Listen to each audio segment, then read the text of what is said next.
प्यारे दर्शकगण, हिंदी साहित्य नामक कार्यक्रम में आप सभी का हम स्वागत करते हैं। हिंदी साहित्य मॉरिशस का या फिर कह सकते हैं मॉरिशसीय हिंदी साहित्य एक सागर की तरह है। और लेखक लेखिकाएं जो है वे अपनी योगदान के साथ अपनी योगदान के बलबूते पर इस महासागर को और समृद्ध और विस्तृत बनाते हैं। आज हमारा सौभाग्य है, हमारे स्टूडियो में ऐसे लेखिका आई है जिन्होंने अपना पूरा जीवन लेखन को दे दिया है और लिखते हैं और आध्यात्मिकता को प्राप्त करते हैं। हमारे साथ स्टूडियो में आई है श्रीमती पंडिता प्रेमिला सिरतन। प्रेमिला जी नमस्ते। नमस्ते आपका सर। स्वागत करते हैं इस बहुत कार्यक्रम में। धन्यवाद। हमारा सौभाग्य मिला है कि आपसे दो चार बातें करने को, आपके जीवन के बारे में, आपके लेखन के बारे में जानने को और आपकी पुस्तकों के बारे में भी जानने के लिए। मेरा सबसे पहला प्रश्न, जीवन के इस पड़ाव पर आकर इस उम्र में आपने लगभग कितनी पुस्तकें लिखी है? मैंने 10 पुस्तकें लिखी हूँ, 6 का विमोचन हो चुका है और 4 अभी बाकी। तो आगे चलकर मैं सोचती हूँ कि जहाँ तक हो सके हम दूसरों के हित के लिए, दूसरों के ज्ञान के लिए हम छपवा देंगे। अभी आप सिर्फ लिखते हैं, हाँ, कहीं पर नौकरी करती है? जैसे कि आपने कहा आप अध्यापिका रह चुकी है। नौकरी नहीं करती हूँ, लेकिन एक दूसरों की सहायक बनकर मैं बड़े बच्चों को यज्ञ, संध्या, अग्निहोत्र सिखाती हूँ। और जो छठी कक्षा के बच्चे हैं, जिस जो प्राइवेट स्कूल में पढ़ने जाते हैं और वे हिंदी पढ़ना चाहते हैं, तो उसकी सहायता मैं करती रहती हूँ। आपका और हिंदी का काफी पुराना संबंध है। इस संबंध के बारे में बताइए, कब से शुरू हुआ यह संबंध? यह संबंध मैं 4 साल से बैठका में पढ़ने जाती थी। मेरा पहला अध्यापिका थी श्रीमती डोमा जी। वो मुझे पढ़ाती थी और इसके बाद मैं वहाँ के गाँव में पढ़ लिख कर वहाँ के अध्यापकों से, बड़ों से रामायण बोलकर, ये गीता पाठ करके, भजन कीर्तन आदि से मेरा जीवन हिंदी की ओर अग्रसर हुआ। पढ़ते पढ़ते मैं उत्तमा तक पढ़ी। फिर मैं हिंदी अध्यापिका बनकर मेरा विवाह बेलखौस गांव में शहर में हो गया।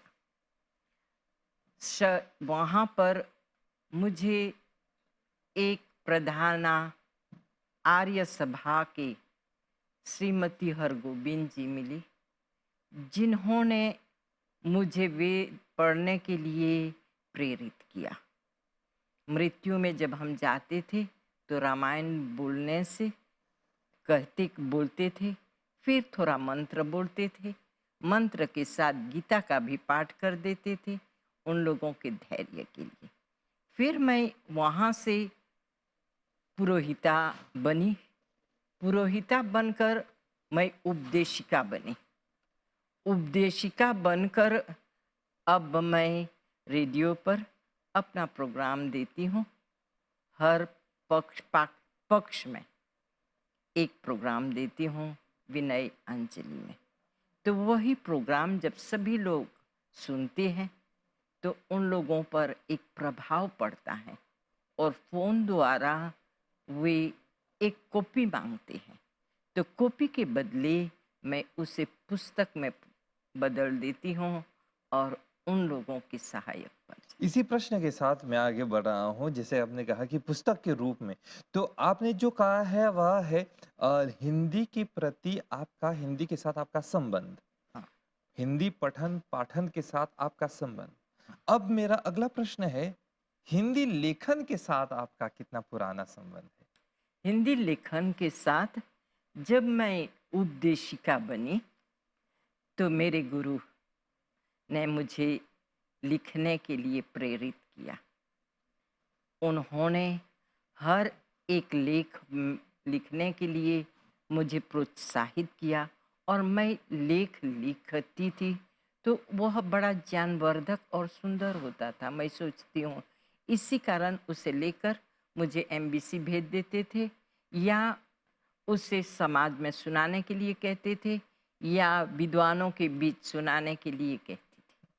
तो ऐसे ऐसे मेरे लेखन कला बढ़ती गई। जब हिंदी के बारे में आप बात करत हुआ त हिंदी साहित्य हिंदी भाषा के कई विधा जैसे कि हिंदी कहानी है, हिंदी नाटक है, उपन्यास है और बहुत सारी विधाएं हैं हिंदी की। तो आपकी प्रमुख विधा कौन सी है? मेरी प्रमुख विधा ये है कि मैं मंत्र की व्याख्या द्वारा शुभ संदेश देना, वातावरण अनुसार, परिस्थिति अनुसार और ज्ञान अनुसार जहाँ मैं जाती हूँ, मुझे यदि कुछ खटक जाए, किसी के दुख देख लेती हूँ या उसे सहायता करने की मेरी इच्छा होती है, तो मैं उसे लेख में बदल देती हूँ। तो अन्य विषयों की तुलना में जहाँ पे कई लेखक जो है वह सामाजिक विषय ले लेते हैं, कई लेखक जो है वह काल्पनिक विषय ले लेते हैं। आपने आध्यात्मिक विषय को चुना, इसके पीछे कोई खास कारण? क्योंकि मैं छोटे ही से मंत्र पढ़ती थी, वेद मंत्र।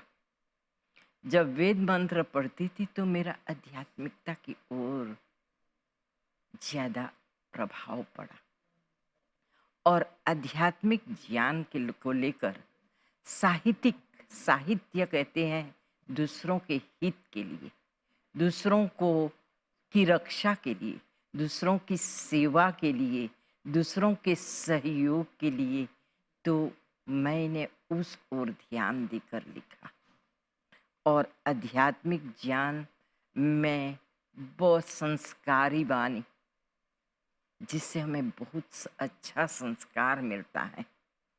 प्रकृति तो भूलना तो प्रकृति है ना। फिर समझ लेना संस्कारी है और सुधार लेना प्रगति है। इसलिए हम इस ज्ञान को ज़्यादा ध्यान दिया ताकि सभी लोग इससे ज़्यादा प्रभावित हुए और अपने जीवन में सुधार लावें। सुधार करना आर्य आध्यात्मिक ज्ञान है। आध्यात्मिक ज्ञान क्या है? संस्कृत है। संस्कृत ही सभी भाषा की माँ है और माँ जो होती है हमें सुधारती है, संभालती है और सुरक्षित रखती है। इसी कारण कहा जाता है जिसको एक अच्छे धार्मिक पिता मिल जाए, एक पतिव्रता माता मिल जाए और एक ज्ञानी गुरु मिल जाए, उसका जीवन सफल हो जाता है। तो इन आध्यात्मिक पुस्तकों के पाठक होते हैं। बहुत होते हैं क्योंकि इसमें ज्ञानवर्धक ज्ञान है, समस्या के समाधान करने के लिए ज्ञान है, परिस्थिति को पार करने का ज्ञान है। इसमें ब्रह्म ज्ञान से लेकर अनेक प्रकार के सहयोग के लिए जो ज्ञान है उसे लेकर बच्चे से वृद्ध तक उन्नति कर सकते हैं। लेखिकाओं के बारे में हम बात करना चाहेंगे, महिला लेखिकाओं के बारे में। हाँ। आपके देखने में हमारे मॉरिशस हिंदी साहित्य में लेखिकाओं का क्या योगदान है? अनेक लेखिकाएं होगी, जैसे अभी हम देख रहे हैं जिन्होंने कविता, कहानी, बच्चों के लिए चुटकुले, मुहावरेदार चुटकुले दिखेंगे और छोटी छोटी कहानियाँ सभी लेकर उपस्थित हुए हैं। जैसे नागदान की कविता, कल्पना कल्पना लाल की कहानी आदि बहुत आ गई हैं। लेकिन जिस समय में मैंने आरंभ किया उस समय में श्रीमती हरगोविंद जी अपने ज्ञान अनुसार छोटी छोटी इतिहास आदि लिखती थी, छोटी छोटी बातें लिखती थी। और उससे प्रेरित होकर जब मैं आर्य सभा में पुरोहिताई करने गई, तो मैंने देखा कि पुरोहिता लोग अपने लेख तैयार करके वे प्रवचन करती थी। तो उससे मुझे प्रेरणा मिली कि मैं भी लिखूं। मैं क्यों नहीं, मुझे लिखना आता है, मैं लिखूं। तो इसके पीछे मेरे सबसे मेरे गुरु का हाथ है, जिन्होंने मुझे लेखन कला से सजाया। मैं उनको कोटि कोटि धन्यवाद करती हूँ, क्योंकि उन्होंने मुझे लिखने के लिए प्रेरित किया। मेरे सभी कार्य वे संशोधन करती थी, जहाँ नहीं अच्छा था वो सुधार करती। इसी कारण तो कहा जाता है कि भाषा जो जो भाषा सर्वोपरि है, सबसे ऊंचाई पर हमें ले जाती है, हमारे जीवन को सुंदर बना देती है। तो लेखन की दुनिया में क्या एक गुरु का होना अनिवार्य है? अति आवश्यक है, क्योंकि हमारी गलती हमें दिखाई नहीं देती। लिख तो लेते हैं हम, कभी कभी छोटी छोटी गलतियाँ हमें दिखाई नहीं देती हैं। गुरु अपने गूढ़ विचार से उसे संशोधन कर देते हैं। गुरु का अर्थ ही है गुरु, मतलब अंधकार को मिटाना। हाँ, गुरु का मतलब है गूढ़ विचार से हमारे अंदर की बुराई को नाश करना, ब्रह्म बनकर ब्रह्म ज्ञान का दान देना, शिक्षक बनकर शासन करना, आचार्य बनकर आचरण करने को सिखाना, व्यवहार को सुधारना। जो गुरु हम पर शासन न करे, वह शिक्षक नहीं बनता। गुरु का अर्थ है मृत्यु, जो हमारे सभी बुराइयों को मार देते हैं और हमें सही राह पर ले जाते हैं। उसे गुरु कहा जाता है। वही शिक्षक है, वही आचार्य है, वही अध्यापक है, जो हमें अध्ययन करने को सिखाता, हमें स्मरण करने को सिखाता, हमें परीक्षा में पास होने के लिए चोटी एड़ी से चोटी तक वह परिश्रम करता और हमें सफलता के मार्ग पर लाकर खड़ा कर देता। आपकी पुस्तकों में मैं देख रहा हूँ वैदिक प्रवचन और ऋषिका की पुण्य स्मृति और बहुत सारी पुस्तकें हैं, लेकिन आपकी पुस्तकों में से आपका सर्वप्रिय कौन सी है? मेरी सर्वप्रिय पुस्तक सब है, क्योंकि उसमें उत्तम शिक्षा, सभी में जो वेद के आधार पर सभी के हित के लिए, साहित्य कहते हैं दूसरों के हित के लिए, जो प्रवचन है उसमें वो बहुत सुंदर ढंग से प्रस्तुत किया गया है।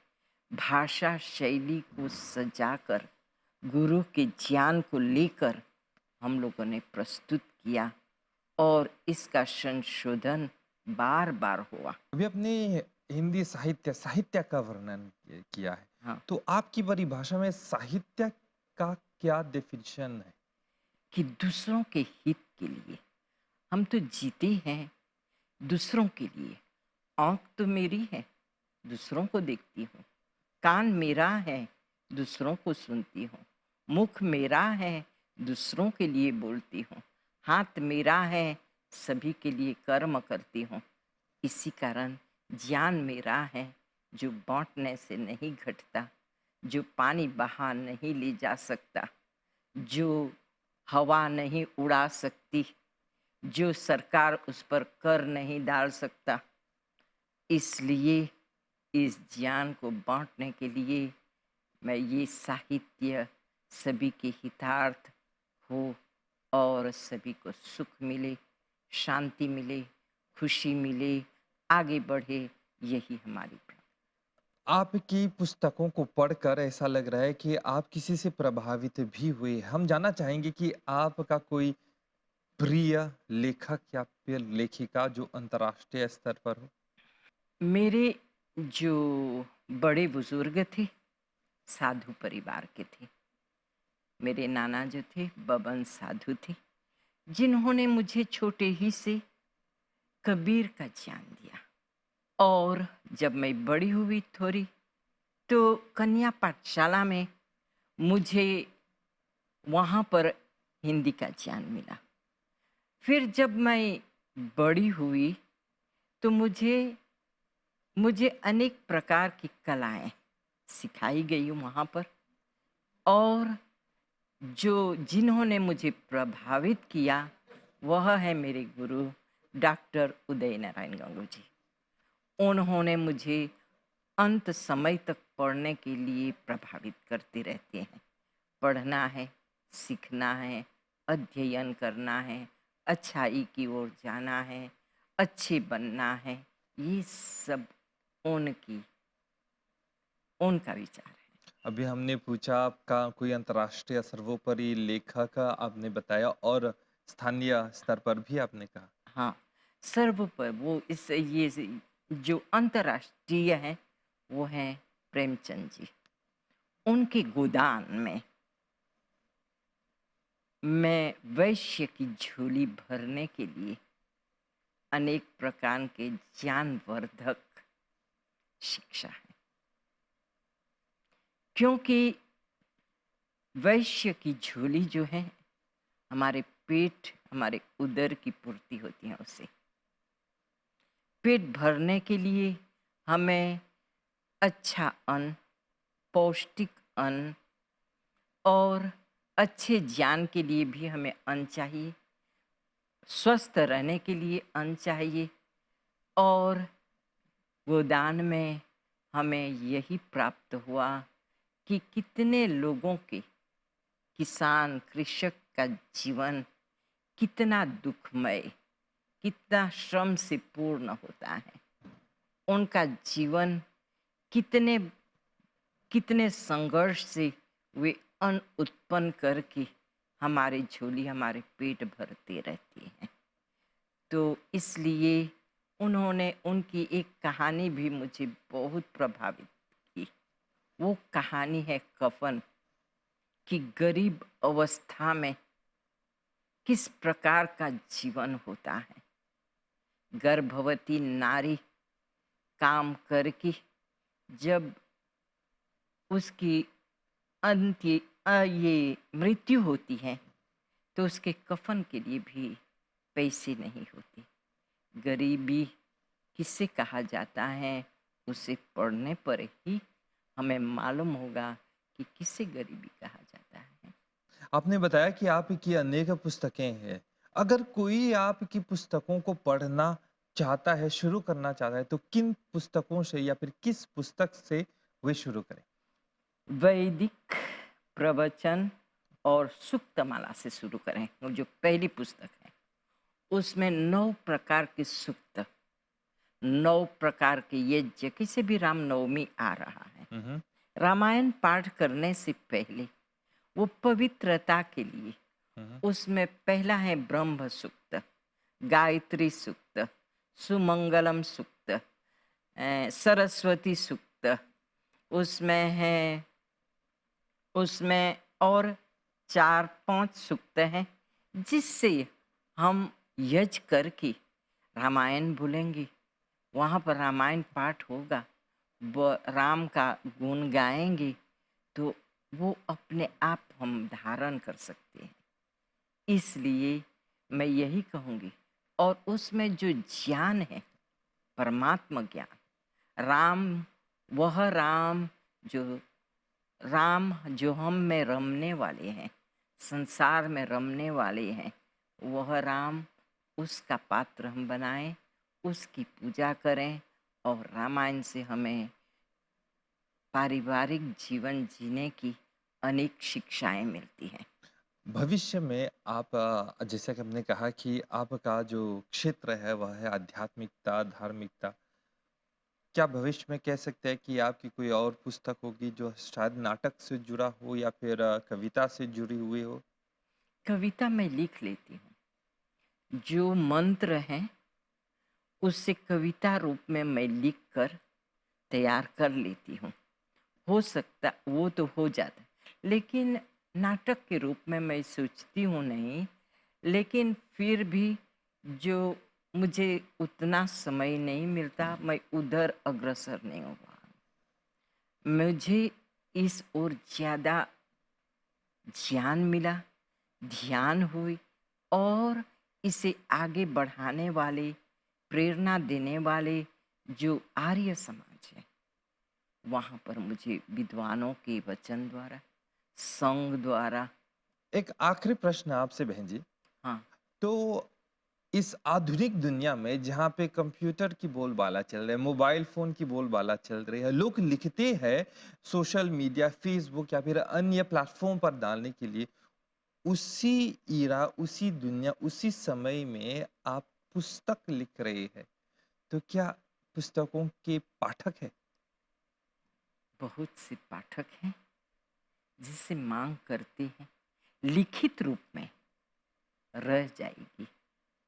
मीडिया में भी रह जाएगी, लेकिन लिखित रूप में जो पुस्तकें हैं, वो रह जाएगी, जब चाहे निकाल कर हम पढ़ सकते हैं। कभी-कभी तो हम देखते हैं कि जब पोता खोलेंगे तो कभी खो जाते हैं, इधर-उधर हो जाता है, लेकिन पुस्तक तो यहीं रहेगी और सभी को इससे उन्नति हो, सभी को ज्ञानवर्धक ज्ञान मिले, सभी सभी उच्च स्तर पर जाएँ और खुशी से लबालब हो जाएँ, यही मेरी प्रार्थना है। बहन जी, आप आए हमारे कार्यक्रम में, आपने अपना अनुभव हमसे साझा किया, हमारी जनता से साझा किया, इसके लिए बहुत-बहुत धन्यवाद। आपकी पुस्तकों के लिए हमारी ओर से शुभकामनाएँ। धन्यवाद। दर्शकगण, आप लोगों ने इस कार्यक्रम का पूरा लाभ उठाया। ज़रूर इस हिंदी जगत को और समृद्ध बनाने के लिए आप अपनी ओर से भरसक कोशिश कीजिएगा और कुछ आप लिखना चाहते हैं, आपकी रचनाएँ आने वाली है, ज़रूर हमसे संपर्क कीजिएगा और हम आपसे मिलने के लिए ललायित है प्रसन्नता के साथ। हमारी ओर से नमस्ते।